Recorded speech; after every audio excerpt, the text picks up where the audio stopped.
تقاته۔ اب یہاں پر ہمیں غور کرنا ہوگا کہ تقوی کی حقیقت کیا ہے۔ اگرچہ ہم آیت البر کے آخر میں پڑھ چکے ہیں اولئک الذین صدقوا واولئک هم المتقون، وہاں پر وہ ایک حیولہ، ایک شخصیت، ایک کردار وہ ہمارے سامنے آ چکا ہے، متقی کون ہوتا ہے۔ لیکن یہ موقع مناسب ہے کہ یہ لفظی معنی اس کے کیا ہے۔ عام طور پر جو ترجمہ کیا جاتا ہے اللہ سے ڈرو، یہ اچھا ترجمہ نہیں ہے، اور چونکہ اکثر و بیشتر لوگوں نے یہی ترجمہ کیا، قرآن میں بار بار آتا ہے اتقوا اللہ اتقوا اللہ اتقوا اللہ، تو عیسائیوں کو یہ کہنے کا موقع ملا کہ قرآن زیادہ اللہ کے خوف پر زور دیتا ہے، جبکہ مسیح نے اور جو بائبل ہے وہ اللہ کی محبت پر زور دیتی ہے۔ کہ اعتراض کرنے کا انہیں موقع مل گیا۔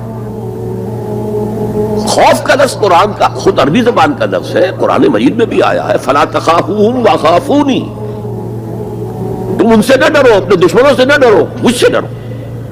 خوف کا لفظ بھی ہے۔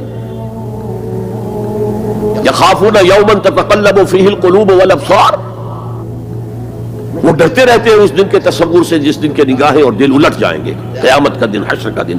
تو خوف کا لفظ قرآن میں ہے، عربی زبان کا لفظ ہے، تقوی کے معنی خوف نہیں ہے۔ تقوی کے لفظی معنی بچنا۔ دیکھیے وقا یقی وقایتن، اسے کہتے ہیں ثلاثی مجرد، اس میں معنی ہے وقا یقی وقایتن کے کسی کو بچانا۔ اور آپ بڑی آسانی سے یاد رکھ سکیں گے کہ جو ہماری دعا ہے، جو سورہ بقرہ میں حج کی دعاؤں کے ضمن میں اہم ترین دعا کی حیثیت سے مذکور ہے، ربنا آتنا فی الدنیا حسنۃ وفی الآخرۃ حسنۃ وقنا عذاب النار وقنا عذاب النار، اللہ میں بچا آگ کے عذاب سے۔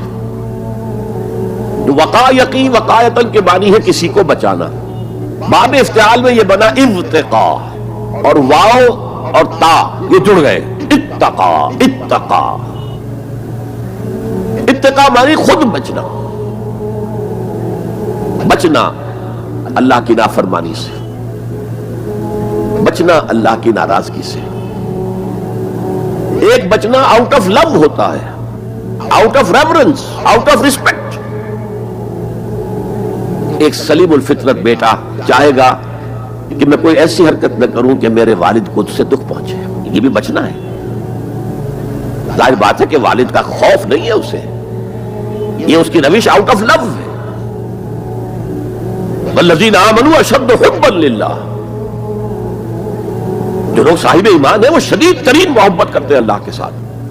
بلکہ ہم نے جو حقیقت جہاد کا مضمون جو ہے اس پر غور کیا، اس کے ضمن میں ایک آیت جو بڑی عظیم آیات میں سے قرآن کے، قُلْ إِنْ كَانَ آبَاؤُكُمْ وَأَبْنَاؤُكُمْ وَإِخْوَانُكُمْ وَأَزْوَاجُكُمْ وَعَشِيرَتُكُمْ وَأَمْوَالٌ اقْتَرَفْتُمُوهَا وَتِجَارَةٌ تَخْشَوْنَ كَسَادَهَا وَمَسَاكِنُ تَرْضَوْنَهَا أَحَبَّ إِلَيْكُم مِّنَ اللَّهِ وَرَسُولِهِ وَجِهَادٍ فِي سَبِيلِهِ فَتَرَبَّصُوا حَتَّىٰ يَأْتِيَ اللَّهُ بِأَمْرِهِ وَاللَّهُ لَا يَهْدِي الْقَوْمَ الْفَاسِقِينَ۔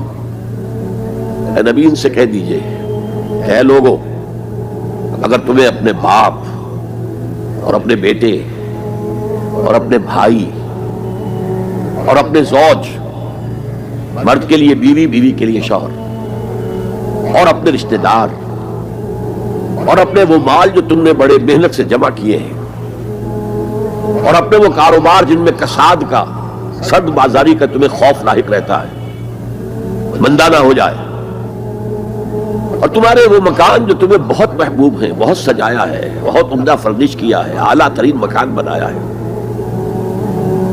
اگر یہ 8 چیزیں زیادہ محبوب ہیں اللہ سے اور اس کے رسول سے اور اللہ کی راہ میں جہاد سے، فتربصوا، جاؤ، بیٹھے رہو، دفع ہو جاؤ، منتظر رہو، حتیٰ یاتی اللہ بامرہ، یہاں تک کہ اللہ اپنا فیصلہ سنا دے۔ واللہ لا یہدی القوم الفاسقین، اللہ ایسے فاسقوں کو ہدایت نہیں دیتا۔